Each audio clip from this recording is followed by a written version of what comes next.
සුබ දවසක් කියලා ප්‍රාර්ථනා කරනවත් ඔයාලා හැම දිනකටම ඉතාමත් ආදරයෙන් පිළිගන්නවා මගේ free knowledge SL YouTube channel එක. ඉතින් අද ඔයාලට ඉතාමත් වැදගත් වීඩියෝ එකක් ගේන්න බලාපොරොත්තු වෙන්නේ.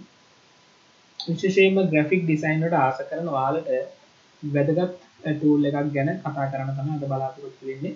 ඉතින් ඊට කලින් ඔයාලා තාමත් මගේ YouTube channel එක subscribe කරලා නැත්නම් දැන් subscribe කරන්න. ඒ වගේම මගේ නවතුම් videos ඔයාලගේ ළඟටම ගෙන්න ගන්න bell icon එකත් click කරන්න බොහොම ආදරයෙන් ඉඳන් අපි වීඩියෝ එකට යමු.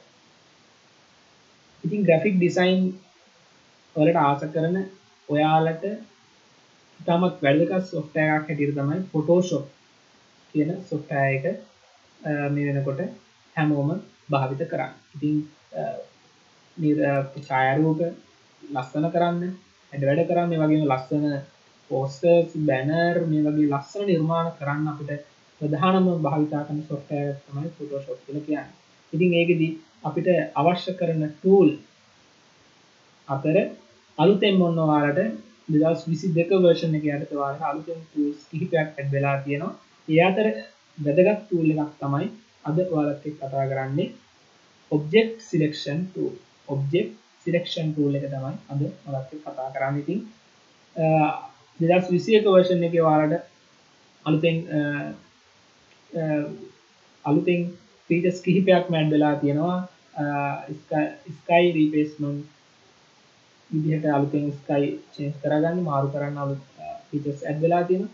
මේ විදිහට 2022 අද මම ඔයාලට කියා දෙන Photoshop version එකේ tools කිහිපයක් add වෙලා තියෙනවා. ඉතින් මේකෙදි මේ වැදගත් object selection tool එක ගැන අපි ඉගෙන ගන්න තමයි බලාපොරොත්තු වෙන්නේ.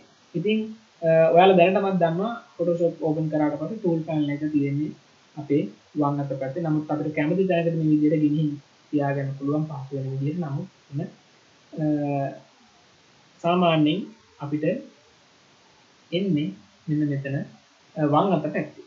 ඉතින් ඒකේ ඔයාලට බලා ගන්න පුළුවන් quick selection tool යටතේ කලින් තිබිච්ච quick selection tool නැත්නම් magic wand tool එක යටතේ තමයි ඔන්න අපි අද කතා කරන object selection tool එක තියෙන්නේ.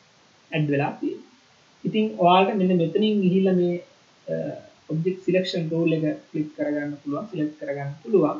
එහෙම නැත්නම් අපිට main menu එකේ උඩ තිබෙන main menu එකේ select යටතේ ගිහිල්ලා අපිට කෙලින්ම අදාළ subject එක අපි select කරගන්න පුළුවන්. ඉතින් අය අපිට මේ subject එකක් මොකටද select කරගන්න ඕන? අපිට subject එකක් image එකක select කරගෙන මේ image එකේ තියෙන subject එක වෙනත් image එකකට add කරගන්න. වෙනත් background එකකට ගෙනින් දාගන්න. නැත්නම් මේකේ තියෙන subject එක අයින් කරලා වෙන subject එකක් මේ background එකට එකතු කරගන්න. ඔන්න ඔය වගේ වැඩවලට තමයි අපිට මේ subject එක remove කරගන්න අවශ්‍ය වෙන්නේ. ඉතින් ඒක අනිවාර්යයෙන්ම අපිට වැදගත් photo editing කරන කෙනෙකුට අනිවාර්යයෙන්ම වැදගත් එකක්. ඉතින් ඒ නිසා ඔන්න මේක අද ඔයාලට මම කියා දෙන්න බලාපොරොත්තු වෙන ලේසිම පහසු ක්‍රමය.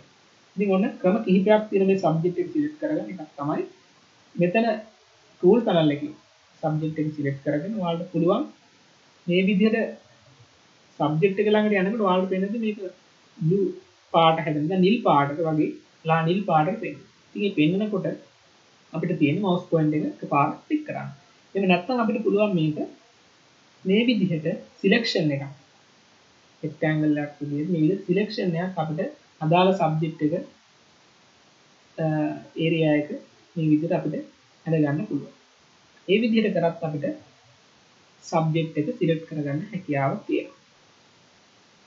බලමු දැන් මම ඔන්න ඇඳලා ඊට පස්සේ පොඩි වෙලාවක් මේ විදිහට මේක process වෙන නෝන බලන්න ඔයාලට පාස්වෙන් බලා ගන්න පුළුවන් subject එක මේ විදිහට select කරගන්න පුළුවන්කම තියෙනවා. ඊට පස්සේ අපිට ඕනනම් පුළුවන් මම අර විදිහටම tool එක select කරලා මේ විදිහට subject එක උඩ එකපාරක් mouse point එක select කරලා අපිට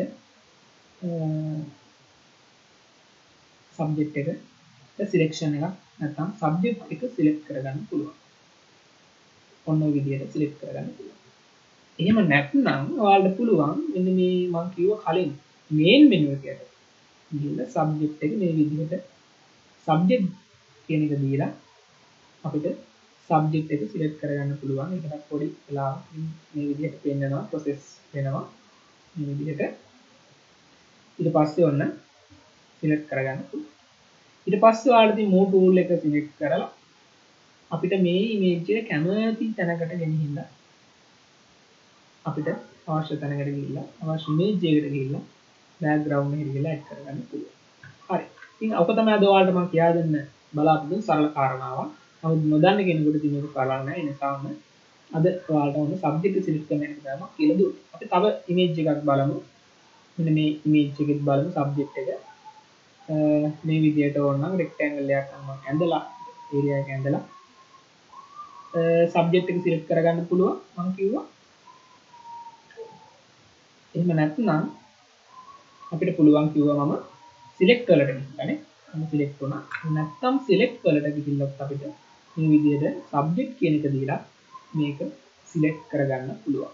ඉතින් ඔන්න මෙතඩ් ප්‍රධාන වශයෙන් මෙතඩ් දෙකක් මම ඔයාලට කිව්වා මේක සිලෙක්ට් කරගන්න තුනක්. ඉතින් මේ ක්‍රම තුනෙන් ඔයාලට සබ්ජෙක්ට් එක සිලෙක්ට් කරගන්න පුළුවන්. එකක් ඒරියා එක අපි ඇඳලා නැත්නම් සබ්ජෙක්ට් කියන එක ටූල් එක සිලෙක්ට් කරලා අදාළ සබ්ජෙක්ට් එක සිලෙක්ට් කරලා නැත්නම් සිලෙක්ට් වලට ගිහිල්ලා සබ්ජෙක්ට් කියන එක දීලා අපිට පුළුවන් මේ ක්‍රම තුනටම සබ්ජෙක්ට් එක සිලෙක්ට් කරගන්න පුළුවන්. ඉතින් ඊට පස්සේ move tool එකට ගිහිල්ලා අපිට කැමති තැනකට ගිහිල්ලා මේක දාගන්න පුළුවන්. හරි. එහෙනම් අද ඔය කාරණාව තමයි කියලා දෙන්න බලාපොරොත්තු වෙන්නේ. ඉතින් ඊළඟ දවසේ මේ අද කියලා දීපු එකත් එක්කම ඔයාලට අවි ස්ටෙප් එකක් ඉස්සරහට ගිහිල්ලා අපි මේ සිලෙක්ට් කරගත්තු සබ්ජෙක්ට් එක කොහොමද රිමූව් කරගන්නේ? ඉවත් කරගන්නේ අයින් කරගන්නේ කොහොමද?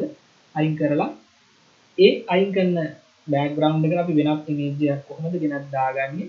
හදාගන්නේ. මෙන්න මේ කාරණාව තමයි ඊළඟ දවසේ ඔයාලට ඊළඟ වීඩියෝ එකකින් දෙන්න බලාපොරොත්තු වෙන නිසා ඊළඟ වීඩියෝ එක අනිවාර්යයෙන්ම ඔයාලා බලන්න දැම්ම බෙල් අයිකන් එක ක්ලික් කරලා තියාගන්න. දාපු ගමන් නොටිෆිකේෂන් ඔයාලට බලා ගන්න පුළුවන් බෙල් අයිකන් එක ක්ලික් කරලා තිබ්බොත්.